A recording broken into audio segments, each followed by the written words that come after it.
Welcome to Tech Talk with Craig Peterson, show number 723. Today we're going to talk about summertime.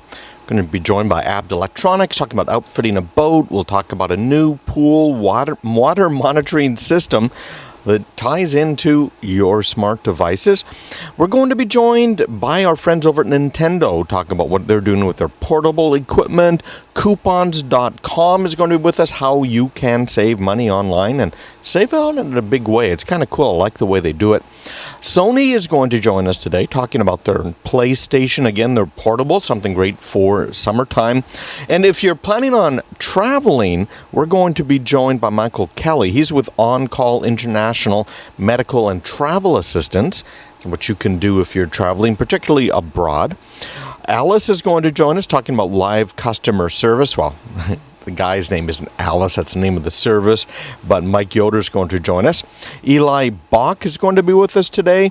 We're going to be joined by Vivox about voice everywhere, so that you can take your audio, your voice, messaging, etc. with you when you're on the road. We're going to also be talking about some mounting solutions here, brackets for your home and for other places as well. So that's what our show is about today. Should be a lot of fun. We're also, of course, going to be talking about some of the items in the news this week, as we do every week. It's some people's favorite part of the show. When we miss out on this, we definitely get some complaints. So welcome. Show 724, I think. No, 723 today, in case I didn't mention that a little bit earlier. Don't know if you've been listening to Jack Heath in the morning during drive time. I last Wednesday spent an hour with him outlining our 7 points, things we think that will help the economy that everybody can agree on. And I hope you found that interesting and find that whole concept interesting.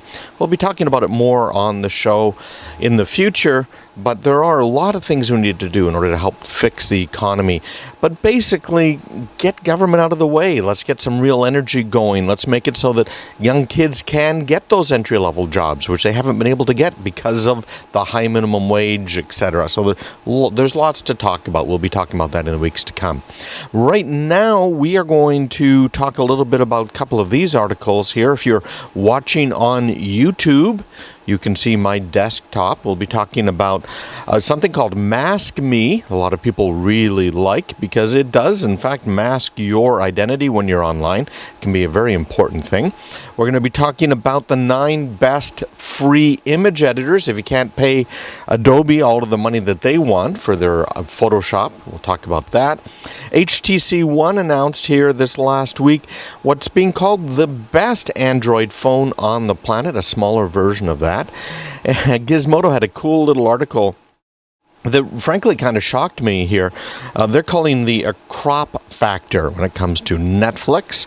Hurricane Sandy, we had some information come out of NASA this week, and we'll talk about Hurricane Sandy a little bit and the science behind what happened there. And we're also going to talk a little bit here about Yahoo and how they beat the FISA court, something the ACLU and then the Electronic Frontier Foundation have been trying to do for years. So those are the articles we're going to talk about. Now, what I do in order to come up with the articles, craigradio.com. If you go there online, you'll see links to Facebook and Twitter, YouTube, and LinkedIn, craigradio.com. And that's how I get the feedback from everybody. If you go there and you follow me on Twitter or Facebook, you'll see my post. If you like them or if you retweet them or forward them along, that gives me information about what you're interested in, or if you comment on them as well. In fact, right now, if you went to Twitter and started talking to me on my account, and again, you can follow it from craigradio.com, I will answer. I follow it during the show while we're broadcasting, answer questions, and people get involved with the discussion. So that's how we decide which articles to talk about. So everything we're talking about this week and on the show, just like we do every week, are the top posts that I put out this week out of the, whatever it is, 50 or so posts that I put out.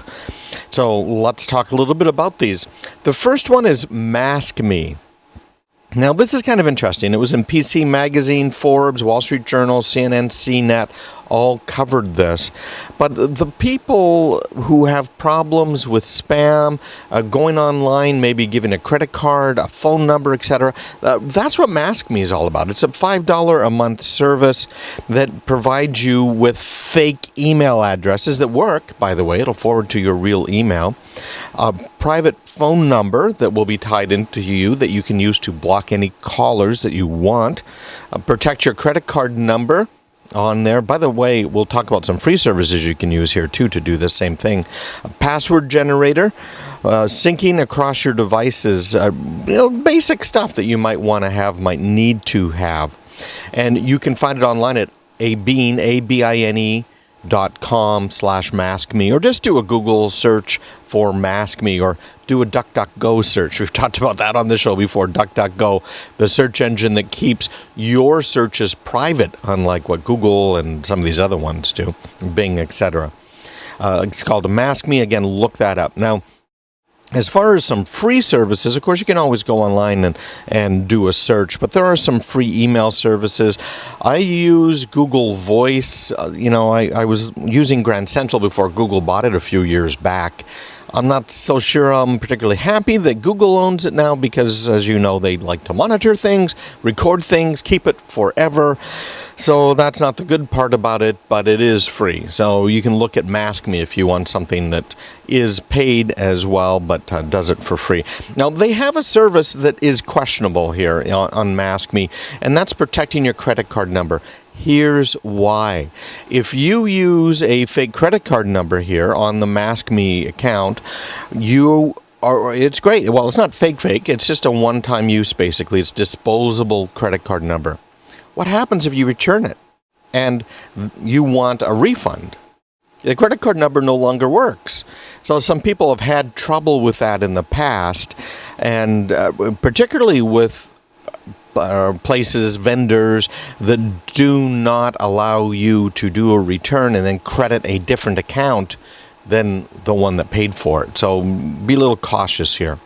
You're listening to Tech Talk with Craig Peterson, going through some articles in the news this week. Then we're going to be getting into the summer interview portion of today's show. This next one is about the 9 best free image editors. Now, as I mentioned, Adobe Photoshop, not only is it on the expensive side, although now with their cloud service, it's not so bad, but it's still very difficult, and it's still very advanced. Many people find it difficult to use. So this is a great little article, and quite a few people really liked this week. First one is Pixlr, Pixlr. It's a free image editor that stays right inside your browser. Some of this new HTML5 technology. And it's the best free duplicate of Adobe Photoshop that there is, frankly, right now. Pixlr. Very, very nice. Some of the same functions, many of them, as Photoshop. And the layout is on point, complete with a customizable user interface, according to Mashable.com. I think you'll like this. It's a little bit lightweight when compared with Photoshop, but frankly, how many people use all the advanced features of Photoshop out there? Almost none. So you'll like that, Pixlr. By the way, if you're watching this on YouTube right now, on my YouTube channel, again, craigradio.com to click through to YouTube, you've seen a couple of times a little pop-up there. I have a special piece of software that runs on my machine, and anytime any program tries to leave my machine, it pops up and asks me, hey, listen, do you want this to go somewhere? And I can say, no, I don't. Because many times it's, again, taking your personal information. I don't want some malware that's trying to steal things from me. So you'll see that on my screen right now. I have it up. The little network monitor showing what applications are running. It shows you how much data they're using, etc. So in case you're wondering on YouTube, that's what I'm doing. So Pixlr, you'll find that quite handy. Next one, HTC. We've talked about the Android versus the iPhone. I come down solidly on the side of the iPhone. Wonderful stuff. My company at Mainstream, we support iPhone deployments, iPad deployments. We help to keep the data safe. We put it on Wi-Fi. We'll tie in with vendors like Sprint or Verizon, whoever might be behind that iPhone or iPad. I really love them. But a lot of people can't afford the iPhone. So what do? They go for the Android. And Android tends to be cheap stuff. Yeah, I know, I hear you guys yelling at me. The idea behind Android is to come up with an inexpensive phone. Inexpensive phone means what? It means cheap, right? They're going for an inexpensive operating system, hence Android from Google. Now, the HTC phone is actually quite a good one. This particular one here is the HTC One. It looks nice. It's glass and metal, which is kind of like what the iPhone is. And it has been reduced in size slightly. Instead of the 4.7-inch screen, it's now a smaller one, a 4.3-inch, which isn't that much smaller. And it has pretty much all of the same hardware features as the big brother. Very nice design. And I've had one of these phones before, an HTC phone, and I liked it, except it was crashing on me. Apps just wouldn't work. You know, Android isn't Android because of the device drivers and differences in hardware. It's kind of crazy when it comes to trying to find the latest and bestest applications. Again, for that, you're better off in the Apple world. And you'll find a lot of this information online if you want to look it up. But many people, including Business Insider, think that the HTC One is the best Android phone available today. And of course, it's smaller and cheaper than the old one, which means more people will be able to get it. Now, if you use Netflix, you've probably noticed a few things. First of all, video quality isn't anywhere near as good as the video quality on your DVD. Certainly nowhere near as good as your Blu-ray player. Well, it turns out Netflix is doing something else. I'm looking at my screen right now. You can see this on the YouTube. Again, craigradio.com, and click through to YouTube to see today's show. You can see my desktop. But this particular article from Gizmodo is showing a picture here, Jim Carrey on stage, and it's showing what Netflix did to this particular screen, or, you know, this frame. There you go, frame in a movie. And they cut out about half of it. Now, why are they doing it? Well, they're doing it in order to help cut back on some of the data that they have to send. Here's one, another one on my screen right now. This is from a movie that I've kind of enjoyed in the past, but it's showing you how it's cutting out a lot of the edges in a few of these different movies. You can see them as I kind of scream past, but there are even more outrageous ones than are showing here right now. So Netflix says, well, we're trying to maintain the screen ratio, which isn't quite true. Especially with a couple of these pictures, like what we're looking at here with the Jim Carrey picture. It's just not, it's not correct here. So they're cutting things down, they're cropping them from a 16:9 aspect ratio. They're cropping the 2.39:1 image from the original frame to fill your television screen. A lot of people are complaining about it, and so you can complain too. All right, this next one here that is from NOAA, the National Oceanic and Atmospheric Administration, and they have come up with a study now on Hurricane Sandy. Very, very nasty storm, of course. It hit us. It really destroyed parts of New Jersey and New York, particularly on Long Island. Well, NASA came out and said, you know, we're considering everything that's been going on in the climate because there have been some changes. We won't get into whether or not they're man-made changes or man-caused changes. But they're saying that the Hurricane Sandy, that event, was a 1 in 700 year event. It is very unlikely to happen. A quote here from a scientist at NASA Goddard Institute for Space Studies is the particular shape of Sandy's trajectory is very peculiar and very rare, on the order of once every 700 years. And this is study co-author Timothy Hall. He said the extreme flooding associated with the storm was also due to the storm's trajectory, which has been described as near perpendicular. The storm's unusual track was found to have been caused by high tides associated with a full moon and high pressure that forced the storm to move off the coast of the western North Atlantic.